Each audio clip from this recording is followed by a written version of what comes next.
Hi, everybody. Welcome. I'm Mary Stratos, PA and functional clinician at Lifeforce. So excited to have you all with us. Hello. I'm going to go ahead and add my co-host here, Josh. And I would love to know, where are you joining us from? Feel free to drop it in the chat. Hi, Hey Josh. Mary, how's it going? It's going I great. am How are you wonderful. I'm in doing? the countryside of London right now, so that's why it looks a little bit Amazing. like a very old school setup in my background. Where are you calling from? Yes. Very cabin-esque. I'm in Austin, Texas, although I just got back from Vancouver, so lots of countryside and yeah, lots of that Very last week cool. for me, which was really nice. Is the connection solid? Mhm. Do you hear me and see me well? Yep, Cool. yeah, all good on my end. So let's get started. I would love to give you a Okay. proper introduction.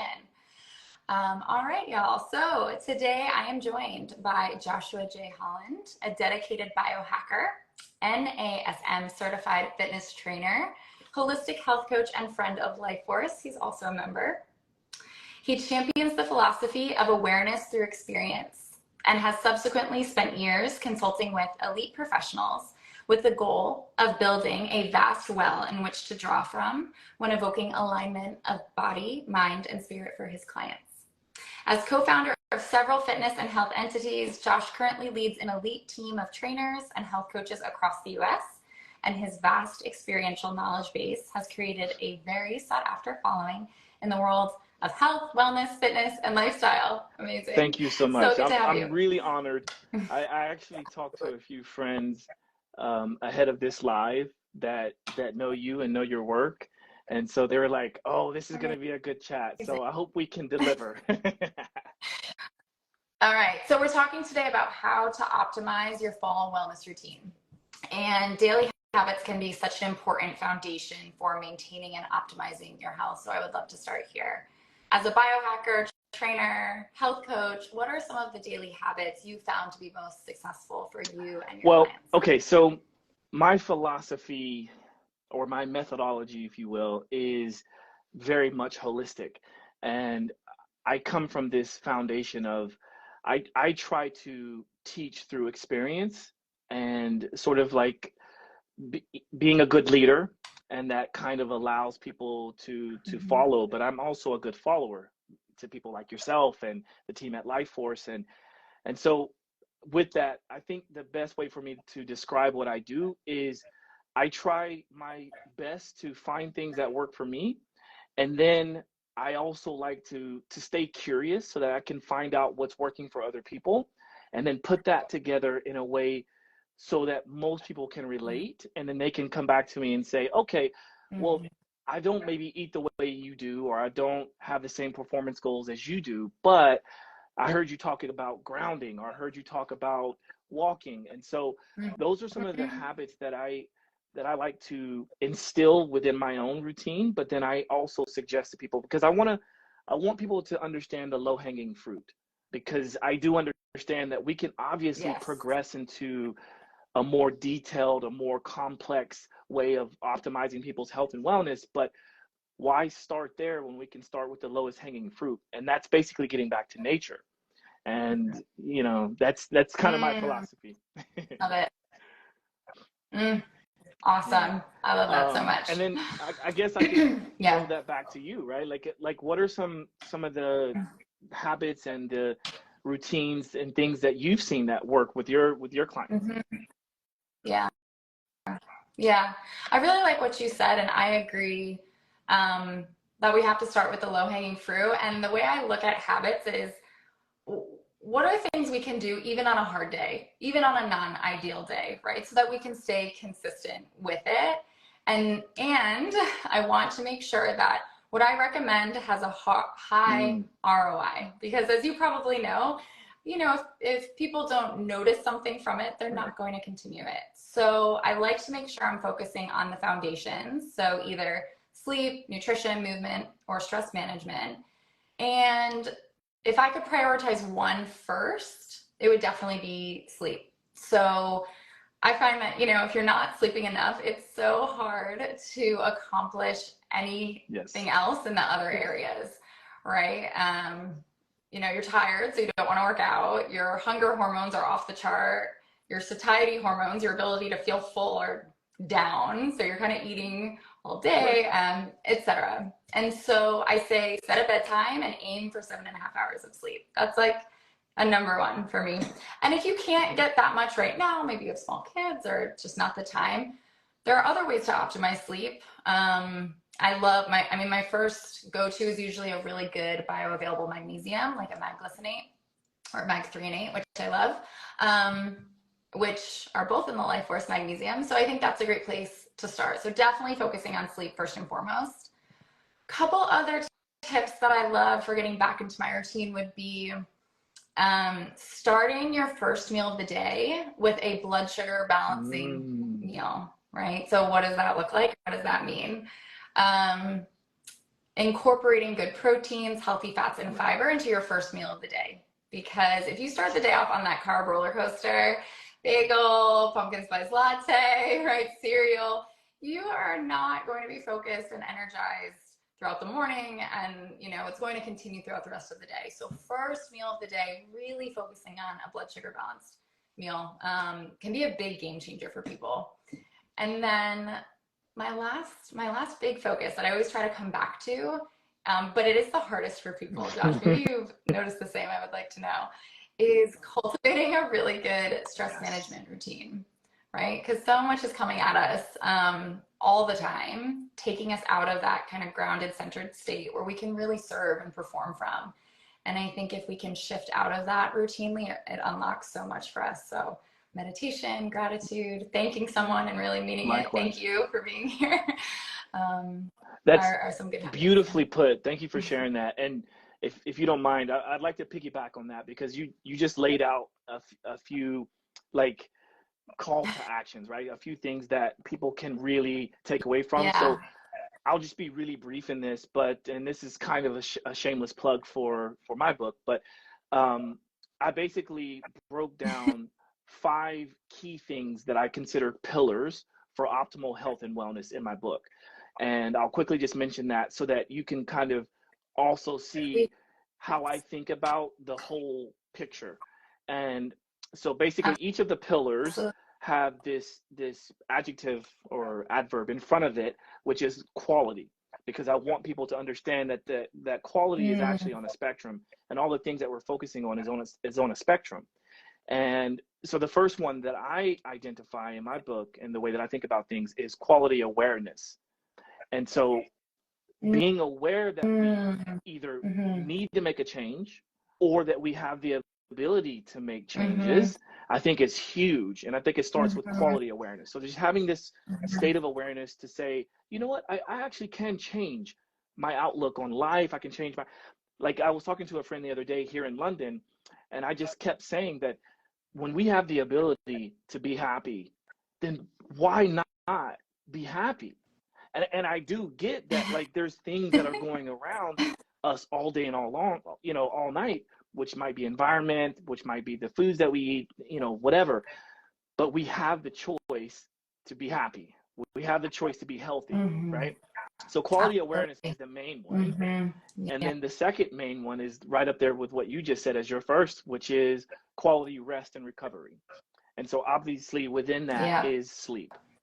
And then the next one down the line, the next most important in my book, is quality consumption. And so that's the things that we eat, the things that we drink, and also the environment around us, our epigenetics, right? The information we consume too. And then the last two, I think, would be most obvious for people, and that is quality activeness is number 4, and then number 5 is quality exercise. Because I do, and we'll talk about this a little bit later, but I do like to distinguish the difference between activeness and exercise. So that's the 5 pillars. Well, I'm excited. I'm excited to hear more from you there. And you've been a Lifeforce member for over a year now. And as you know, our whole approach is personalized and proactive care. So I would love to know 2 to 3 priorities that maybe you've been specifically working on, because there's a lot out there. So what have been 2 that are pertinent to Right. you most So recently? I've been fortunate enough to find Lifeforce and to understand that we actually have a team of people that are working with us to help us understand what's happening in our bodies. And I've said this many times before, but for the people who have never heard me speak about this, one of the things that drew me into working with Lifeforce is this tagline, which is stop guessing and start addressing. And for me, that was huge. It's like this light bulb came on, and I thought, right, like throughout my whole career, throughout my whole life, I've kind of been guessing, hearing that vitamin D is important, of course, hearing the magnesium is important. But then if you're like me and you hear all kinds of things, you might think that I'm just buying everything and taking everything, but it's not, like, not anymore, right? Since I started with Lifeforce, I start to understand that, like, well, if my vitamin D levels are good or in the optimal range, then maybe I can kind of try not to fix what's not broken, right? And then, so, Yeah. but to be more specific to your question, some of the main things that I was really shocked to find out upon my first test and results was that I was very, very, very close to being pre-diabetic. So someone who looks at me and sees that, like, oh, Josh, you're fit, you're healthy, you work out all the time. How are you Right. almost pre-diabetic? Well, there's a number of things that you can correct. And so we've worked very hard to try to bring that down. Another one was the inflammation markers. So obviously, I don't know how obvious it is, but for those who don't know me, I travel a lot with my work. So I'm on the road. I'm traveling now. So I'm on and off of airplanes, long haul flights. I am, being submerged with EMFs, and I'm being bombarded with, if I have to eat out, then I know that I'm being subjected to refined oils and, things that I don't need to be consuming. Exactly. So that was an important marker. And then, because I care about my performance, whether it be in the bedroom, whether it be physically, like I do care about my hormones and where that sits. And so I think those are probably the top 3 For that I've sure. been focusing on. But then I get the chance to learn Awesome. so much from some of my, the coaches that I get a chance to talk to. Yeah, absolutely. I love that. And I love how truly personalized it was for you, and you were able Yeah. to just make it so Yeah. applicable to your life. Um, okay, I want to pick your brain on exercise. So a lot of us are weekend warriors, but we struggle to find time for movement midweek. How can we make sure we're getting at least a baseline level of exercise daily, even So when we're I think this busy? would go back to quality awareness, just understanding that what are the things that we can do that give us the most bang for our buck, or the most bang for our time, and for our even just the focusing, right? I think we can focus on being more active than we can ever focus on exercise. Right. And what's interesting, what I've seen, especially as a fitness trainer, I've seen that most people, or a lot of people, spend the bulk of their time trying to figure out when they can squeeze in a workout, but they focus less on being active all day long, right? Like even right now, as we're having, well, and Included. not that it's wrong, but I think when you can understand that the amount of calories we're burning and the amount of muscle building we're doing in a 1 hour workout, it's actually the metabolic burn that we get after that workout that ends up giving us Right. the most bang for our buck. And so, yes, of course, fitness training is important, but I would start by getting people to understand that we should just focus on moving. This thing about a postprandial walks, right? If you are going to be eating 3 times Yeah. a day or 4 times a day or once a day, just getting in that movement, because we want to be able to push the carbohydrates that we do take in.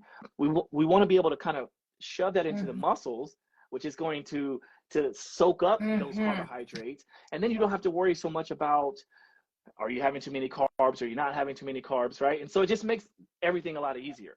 So yeah. I love that. Yeah, and just starting where someone is, right? I kind of come back to not planning for an ideal day. Just like start where we all are. And I love that because that gives people such a good starting point. Okay. What is one of the biggest misconceptions about exercise? We might have already touched on that, but This anything might else be on your the mind? easiest one today, and that is thinking that strength training is going to make you bulky. I think it's a huge misconception, and I do get it, because in today's world we see a lot of males and females that are enormous. Okay, but please understand, and I'm going to say this to the people that are listening and watching, please understand that the people that choose to be that big, they work their butts off to do that.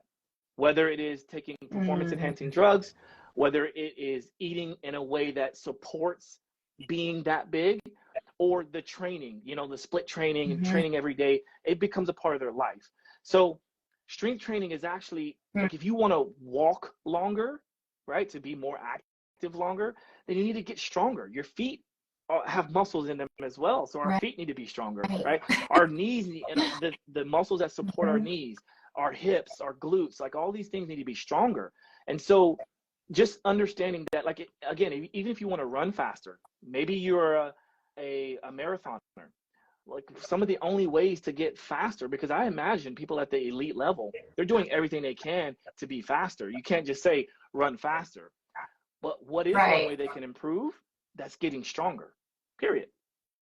Right? So strength training is very important. And just because you lift a heavy weight doesn't mean you're going to get bulky, period. Period. Love it. Thank you. I needed to hear that too. One more for you here. Best strategies to get through an exercise plateau. So with this one, I think it also goes back to being aware, right? So everything for me is like the umbrella is quality awareness. But then within that, I think we also should be focusing on setting goals.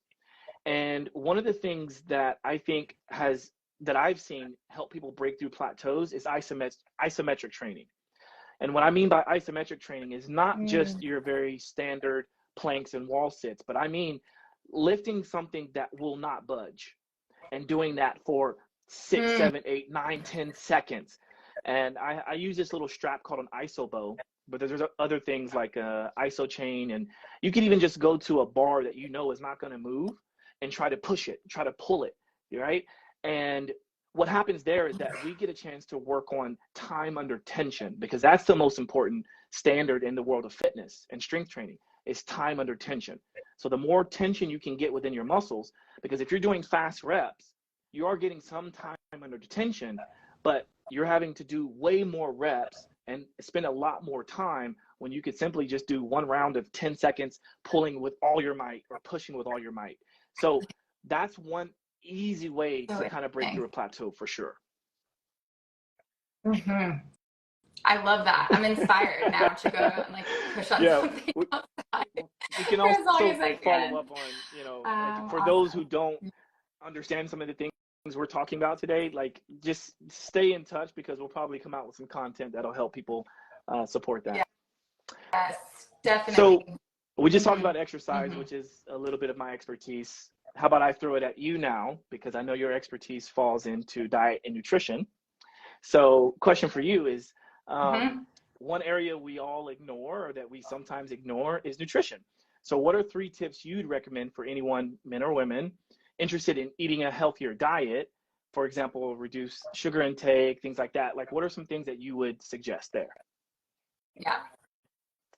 Yeah, love it. So, okay, so I'll be quick here, but I'm going to sound a little bit like a broken record, but coming back to that blood sugar balancing approach to your plate, because that still allows for so much freedom for what you eat, but just really focusing on bringing in a healthy fat, a healthy protein, and healthy fiber to every meal, and a complex carb. If we can approach that, it takes care of a lot of other tips I have, which are naturally reducing all that, processed sugar, right? Bringing in the greens, etc. So if this sounds tough, come see us. We'd love to help you, but blood sugar balancing for sure. Also, kind of old school advice, but hydration, 70% of the country is chronically dehydrated. I would say more, especially if you live in Texas in the summer. But if you are dehydrated, you're not circulating critical nutrients, oxygen to your visceral organs, your internal organs, your brain. You definitely are not getting everything that you need. So please focus on hydrating first thing in the morning, big glass of water before you touch any caffeine. And third would be to reduce alcohol. You know, the research is just growing more and more on the detrimental effects. And one thing that I think is interesting is that for those who consume alcohol on a regular cadence, for example, a couple times a week or every weekend, even on the non-drinking days, their stress hormones are elevated. So, you know, and stress hormones are what we're really trying to bring down, and they have such a detrimental effect on us. So I would encourage people, take a look at where your alcohol consumption is, minimize a little bit, consider a dry October or something like that. Now, I want to ask you one more question in nutrition, because I know we want to give some time for people to ask questions and for us to answer. So quickly, if you could, intermittent fasting is a practice that's gaining more and more popularity. So I would love to know what are some of the key benefits, and then any pro tips for people getting started, and then considerations for women if possible. Yes. Definitely. Okay. And I'll be quick here. So I love intermittent fasting. It is one of my favorite longevity hacks. The body can get into autophagy, which is when it's just kind of cleaning and cleansing out some dead and dying cells. Inflammation goes way down. Insulin goes way down. So definitely pro intermittent fasting. However, the research on intermittent fasting for men and postmenopausal women is very different than the research on intermittent fasting for women of reproductive years. So I actually don't really recommend intermittent fasting for reproductive age women. I prefer to focus on other kind of biohacking tips first. But for those other groups, two quick tips. So one, start where you are. You know, there's a lot of the like 16-8 fast, whatever. If you don't intermittent fast yet, start small with a 12-hour and slowly work up. My second tip would be what you eat during your eating window really determines your ability to fast the next morning. So if you're eating a lot of high carbs during your eating window, you are going to crash and be so hungry, and the next morning is going to be really tough. So blood sugar balancing in your eating window as well. Well said. Well said. We also had the opportunity to possibly talk about the morning and sleep routine, but I think we kind of touched on that a little bit. We both obviously believe that sleep is important. It is, yes. Morning routine is like my favorite thing to talk about, so we can touch on that briefly. But I will say that one thing I've realized is that my morning routine so depends on the night before. So I really have a hard time sticking to it if I don't set my bedtime, right? So I'm always thinking like one step ahead. But yeah, that would be something I encourage people to do, is not just think about their morning routine, but set themselves up for success with focusing on the night before too. I don't even think there's any need for me to touch on any more than that. I do agree that there does require some amount of awareness to understand how to sleep better. I think at the end of the day, we just need to set ourselves up for good quality sleep, period. And so that means, you know, setting your environment to the right environment, and it may take some testing and some trial and error, but once you find what works, then of course now you definitely can stick with it. Yeah, totally. Pro sleep. Okay, so we have a question from the chat, Michelle Aban.